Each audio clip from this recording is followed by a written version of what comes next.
The tape begins already playing. No opening slate, no clean start, just a faint VHS hiss and the low hum of an emergency broadcast tone buried under it, like something trying to push through from underneath the recording. After a few seconds, white text fades in over black. Tennessee Emergency Management Agency Archive File, WT-311-97. Do not view between 1 a.m. to 4 a.m.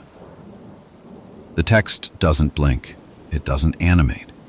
It just sits there, slightly unstable, like the screen itself is struggling to hold it in place. Then the image resolves into a handheld camera recording a residential street in Tennessee. The timestamp in the corner reads April 14th, 1997, 3:11 a.m. The camera is moving slowly, unevenly, as if the person holding it is trying to stay quiet while walking. The street is empty, but not in a peaceful way, more like everything is stopped expecting movement. Porch lights are scattered across the neighborhood.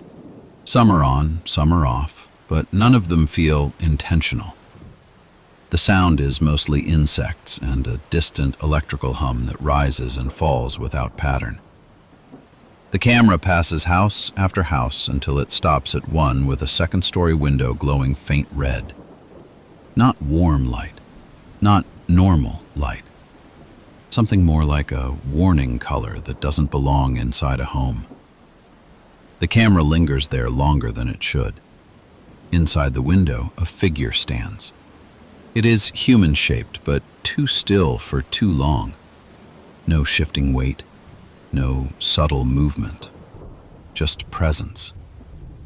The kind of stillness that makes the recording feel louder the longer you watch it. A calm narrator suddenly begins speaking over the footage. The tone is instructional, like an old public safety film that has been reused too many times. The voice says that if someone is awake during signal activity, they should not acknowledge exterior presence, and that prolonged observation of stationary individuals outside or inside a residence may indicate behavioral compromise. The camera operator continues forward slowly, though the narration suggests caution. As they move, the figure in the red-lit window is suddenly gone. No transition, no movement away, just absence, like it was never recorded correctly in the first place. The camera stops again. There is a long pause of motion. The street feels emptier now, even though nothing has changed. Then the camera turns slightly, and for a brief moment the frame catches something at the edge of the street under a distant light. A tall shape, too tall to be a person, standing where no one stood before. The street light flickers once, and the shape is gone. The breathing of the person holding the camera becomes faintly audible now, uneven and controlled, like they are trying not to react to what they are seeing. The narrator continues speaking, but the audio begins to subtly degrade, as if the recording is no longer fully stable. The guidance becomes more repetitive. It warns not to approach individuals who remain stationary for extended durations, and not to respond to familiar voices outside the home during nighttime signal windows. As the narration continues, the camera slows further, and the visual quality begins to break in small ways. Frames hold too long. Shadows smear slightly when they shouldn't. Then, without warning, there is a single frame that does not match the rest of the footage. A pale face appears extremely close to the lens, smiling, eyes not clearly defined. It lasts less than a moment, but it is enough to feel deliberate. The tape does not cut yet. It continues as if nothing happened. The street is still empty again, but the sense of being watched has become constant. After a few seconds of silence and movement, the footage abruptly shifts. Not a normal cut, but a hard jump in tone and quality. Now it is a children's safety film. The audio is brighter, almost cheerful, but heavily compressed and warped by age.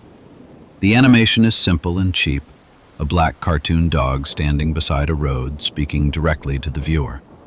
A title card briefly appears, partially corrupted, reading something like Window Etiquette Safety Program. The dog explains safety rules about not opening doors after bedtime, about not responding to voices outside, and about treating nighttime visitors as potentially unsafe, regardless of familiarity. As it speaks, a scene plays of a child inside a house hearing knocking at the door. The knocking is slow and deliberate, repeating at a steady rhythm. A voice from outside identifies itself as a parent asking to be let in. The cartoon dog continues speaking, but the timing of its voice begins to drift slightly out of sync with its mouth movements. The tone also changes subtly, becoming less certain. It warns that the voice outside may not belong to who it claims to be, and that visual identification should not be trusted if signal activity is present. For a brief moment, the animation glitches. The drawn house becomes something closer to real footage, grainy, live-action textures bleeding through the cartoon layer. The door looks real. The hallway behind it looks real. Then it returns to animation again as quickly as it changed. The child moves toward the door. The dog is suddenly no longer beside the road. It is inside the house in the background of the shot, standing behind the child, unnoticed. The scene does not acknowledge this change. The tape distorts again, heavier this time, as if multiple recordings are overlapping. The audio layers stack briefly. Cartoon music, emergency tones, and a low humming frequency that feels too deep to be part of the tape itself. Then the children's film collapses into another recording. A church basement. The lighting is harsh and fluorescent, slightly overexposed in places, giving everything a drained, clinical feel. Rows of people sit in folding chairs facing forward. They are all perfectly still. No shifting, no whispering, no natural movement. At the front of the room stands a preacher beside an old CRT television. He looks tired in a way that suggests repetition, like he has said the same thing many times and no longer expects it to matter. He speaks quietly about something arriving during storms, about observation, about imitation. He never raises his voice. Behind him, the television turns on by itself. Static fills the screen, then resolves into live footage of the same church basement, but from a different angle, as if another camera is already inside the room. The preacher notices this and stops speaking. The footage on the TV shows the entire room from behind the congregation, slowly zooming toward the camera operator who is filming them. The preacher tells him not to turn around. The instruction is not shouted. It is almost gentle, like saying it softly might prevent what is already happening. The congregation begins to smile. Not suddenly, not all at once, but in small, delayed increments that spread across the room like synchronization is being learned in real time. The camera begins to shake slightly as the operator adjusts their stance. The TV continues to zoom in on them. The preacher says, still quietly, that whatever is present does not imitate instantly, and that it studies before it becomes convincing. The smiling in the room becomes uniform.